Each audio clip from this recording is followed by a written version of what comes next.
Shalom, Erev Tov, good evening. This is TV7 Israel News broadcast to you from Jerusalem. U.S. Vice President J.D. Vance arrives in Israel for a 3-day working visit.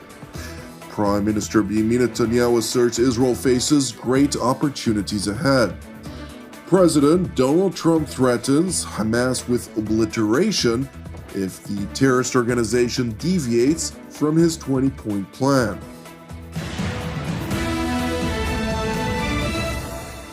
U.S. Vice President J.D. Vance arrived in Israel early today for an official working visit aimed at monitoring President Donald Trump's ceasefire initiative and deliberating prospects to seize emerging opportunities.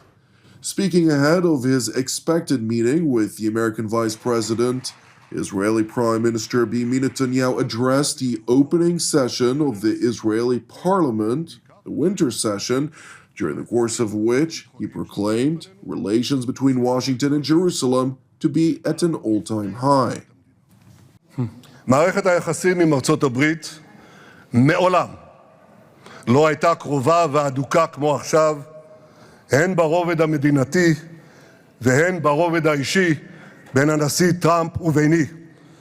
ואני חושב שכל אחד מבין את החשיבות של הקרבה הגדולה הזאת. כולנו התרגשנו מביקורו ההיסטורי בישראל ונאומו ההיסטורי בכנסת של גדול ידידינו בבית הלבן מאז ומעולם. מחר יגיע בשליחותו סגן הנשיא ג'יי.די ונס, ואנחנו נשוחח על שני דברים, בעיקר שני דברים, על האתגרים הביטחוניים שעומדים בפנינו וההזדמנויות המדיניות שעומדות בפנינו. נגבר על האתגרים, נממש את ההזדמנויות. Prime Minister Netanyahu further highlighted that Israel maintains its vigilance, unceasingly monitoring the developments of its enemies, while in tandem, Jerusalem maintains its hope to broaden the circle of peace. אויבינו מנסים להתחמש מחדש, אויבינו מנסים לאתגר אותנו. במזרח התיכון האלים והפראי, איומים ישנים לובשים צורות חדשות, וישנם גם איומים חדשים. אנחנו עומדים על המשמר, ואנחנו גם פועלים כדי לסכל אותם. לא על הכל יודעים, וייתכן שלא על הכל ידעו. ידנו האחת אוחזת בנשק כדי להכריע את דורשי רעתנו. ידנו השנייה מושטת לשלום, לאלה שרוצים לעשות עמנו שלום. והיום יש לא מעט, אפילו הרבה. The Israeli leader continued by addressing the significant challenges which the people of Israel had to endure over the course of the past 2 years. בשנתיים האחרונות, בהמשך ישיר למלחמת העצמאות, זאת הייתה מלחמה ב7 חזיתות. אבל מעל הכל, חברי וחברות הכנסת, זו הייתה מלחמת תקומה. יום הטבח הנורא ב7 באוקטובר היה רגע מבחן שמעטים היו כמוהו בתולדות מדינתנו. התחלנו מבירה עמיקתא, מהאסון הנורא ביותר שפקד אותנו מאז השואה. קמנו על רגלינו, ישבנו מלחמה שערה למבקשי נפשנו.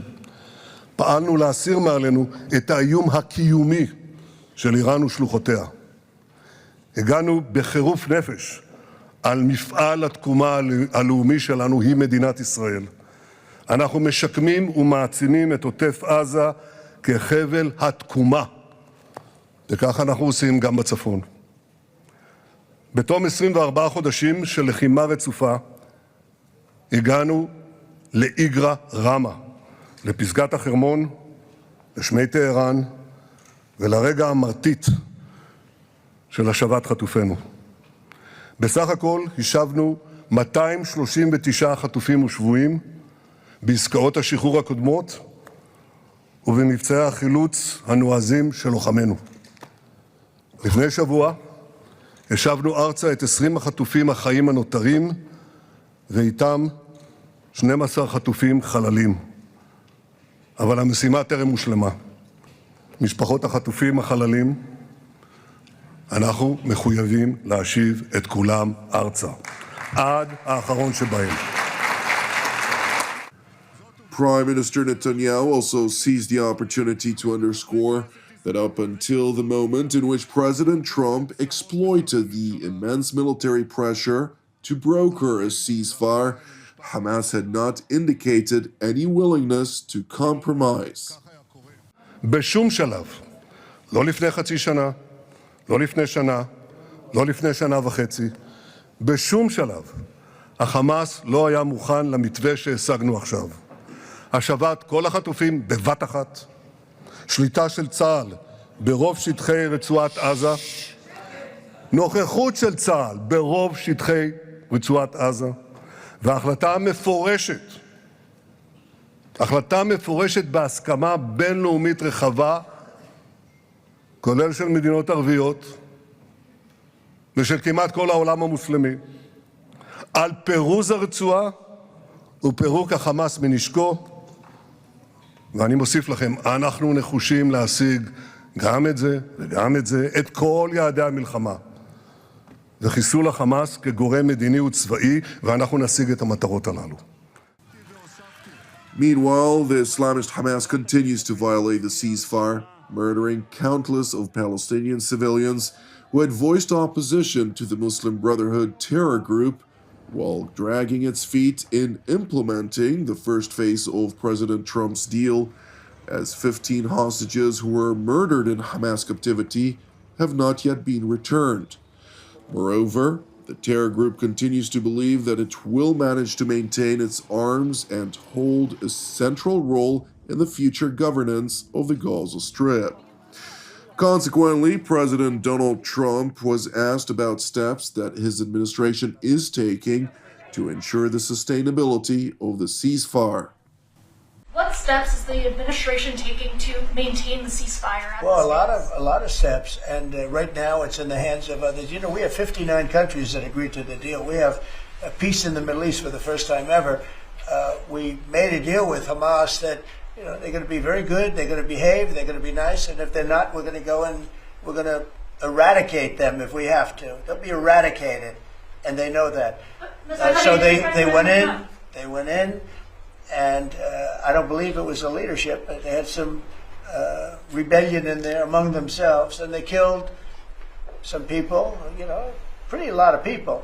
But this is a violent group. You know, you probably noticed over the last 100 years, this is a very violent group of people. And they got very rambunctious, and they did things that they shouldn't be doing. And if they keep doing it, then we're going to go in and straighten it out, and it'll happen very quickly and pretty violently, unfortunately. President Trump was further asked about whether U.S. troops would be directly involved in holding Hamas accountable if it fails to comply. No, it won't be on the ground at all. We don't need to, because we have many countries, as you know, signed on to this deal. The way I view it, 59 countries, and unanimous. There's never been, nobody ever believed us. Right? Countries that 4 months ago didn't like each other, and now they're all aligned together. I mean, we've had countries calling me when they saw some of the killing with Hamas, saying we'd love to go in and take care of the situation ourselves. In addition, you have Israel would go in 2 minutes if I asked them to go in. I could tell them, go in and take care of it. But right now we haven't said that. We're going to give it a little chance, and hopefully there will be a little less violence. But right now, you know, they're violent people. Hamas has been very violent. But they don't have the backing of Iran anymore. They don't have the backing of really anybody anymore. They have to be good. And if they're not good, they'll be eradicated.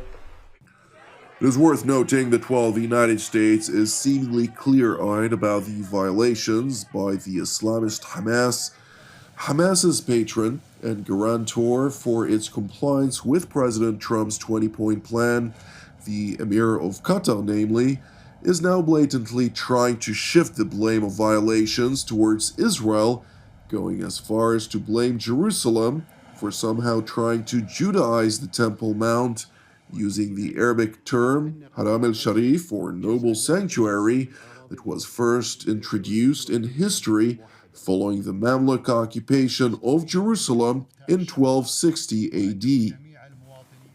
ونؤكد هنا إدانتنا لجميع الانتهاكات والممارسات الإسرائيلية في فلسطين، ولا سيما تحويل قطاع غزة إلى منطقة غير صالحة للحياة البشرية، ومواصلة خرق وقف إطلاق النار، وتوسيع الاستيطان في الضفة الغربية، ومساعي تهويد الحرم القدسي الشريف، مؤكدين أيضا على أن قطاع غزة جزءا لا يتجزأ من الأراضي الفلسطينية من الدولة الفلسطينية الموحدة. Thank you for watching TV7 Israel News. If you're blessed by our updates, which are exclusively donation-based, please support TV7 with a donation. You can do so via our website at www.tv7israelnews.com. I would like to also encourage you to keep praying for the return of all of the deceased hostages from Hamas captivity in the Gaza Strip. Pray also for the Christians and Druze faced by a siege by the Damascus regime in southern Syria, and the Christian community in Nigeria, as well as the Christian community in China. And last but not least, pray for the peace of Jerusalem and salvation of Israel. I'm Jonathan Hessen wishing you an Erev Mevorach, and God willing, until our next update, Shalom from Jerusalem.